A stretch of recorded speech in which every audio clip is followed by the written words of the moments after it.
We have to have better self-talk before we can have better self-care.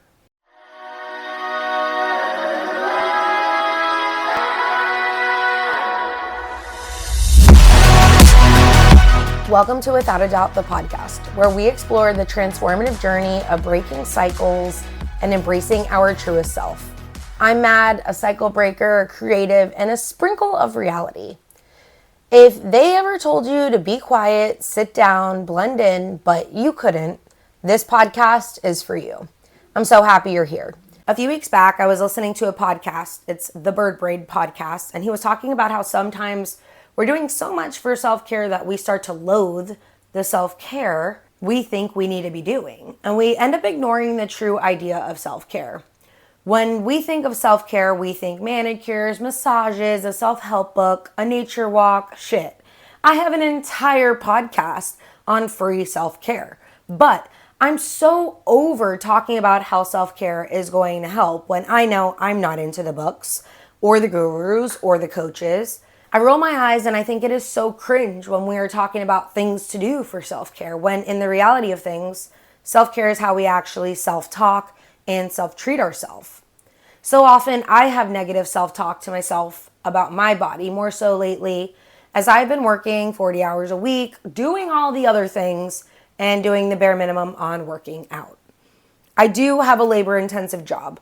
I walk sometimes 12 miles plus at the events I work, like I did this past Saturday, and I am moving and being more mobile with my body than I have ever been. However, I'm not consistently lifting like I should, or moving weights like I used to.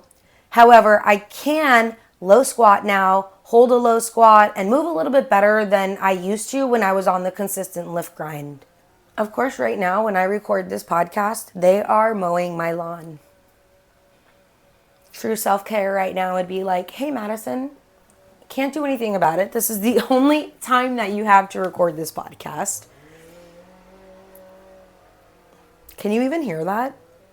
It's life, right? Like, how am I going to be stressed out about something I'm out of control? By the way, they're coming to pressure clean today. And anyway, let's try to get back into this episode. Hopefully it doesn't come right back up my walkway again.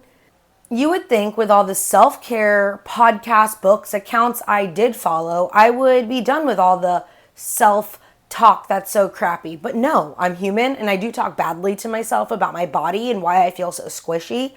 I have gotten, as a human, my body has changed. I've gotten older, and I do think that this is a core reminder that self-care starts within our mind. We have to have better self-talk before we can have better self-care. A lot of the common self-care tips stress the importance of being well-rested, eating a healthy diet, engaging in a recommended amount of exercise. I do agree with all of that, but what happens when we no longer have the mental or physical energy to even do any of those things or meet our weekly goals or daily goals? That is where I have been attempting to do it all. Even this podcast, it feels like a pull for me right now. I do not get paid to do this. I actually pay to put this out. It is my little project, but being able to skip a week should be okay for me, but it's not. It's not. My mental headspace told me I am committed to my endless project right now and that I need to put out the work.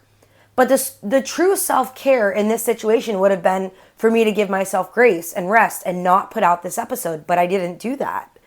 You see where I'm getting at here. We tend to be bogged down with responsibilities and life. And how is it possible to do all of the things when you already have a lot going on? Something has to give. So if you've been reading the books, listening to the podcast, you have a coach, you do all the self-care things, but you are still burnt out, it may be a good time to actually sit back and see what's really burning you out. The stress to do all of these things, like read the 10 pages a day, listen to your podcast, your 5 minutes of positivity, getting your 3-mile walk in, do all the 5 times workouts a week. It's all bullshit.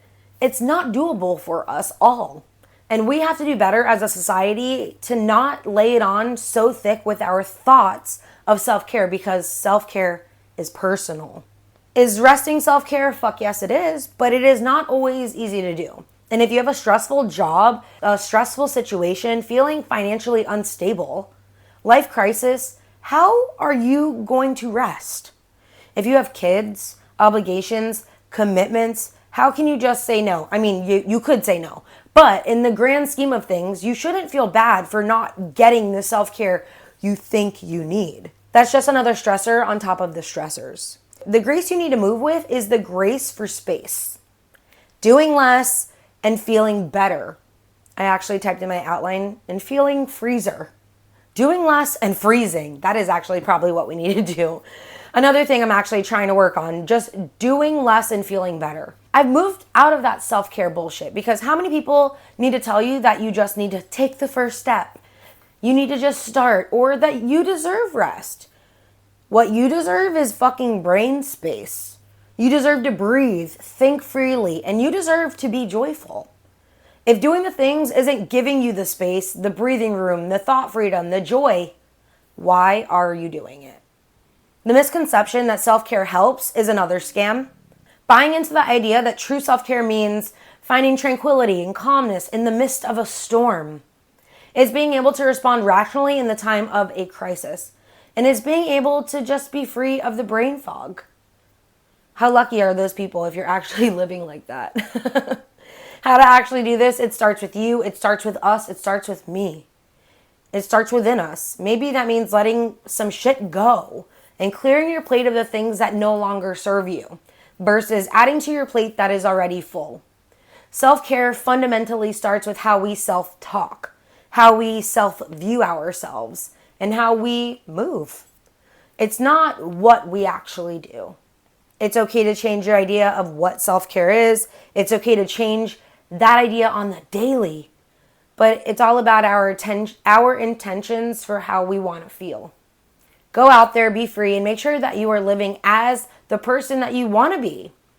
Being authentic means following your own path, forging forward. That means caring for you and yourself, however that feels right to you. Without a doubt, you are a badass. Don't you forget that, and I will see you next week. XOXO, your girl Mad.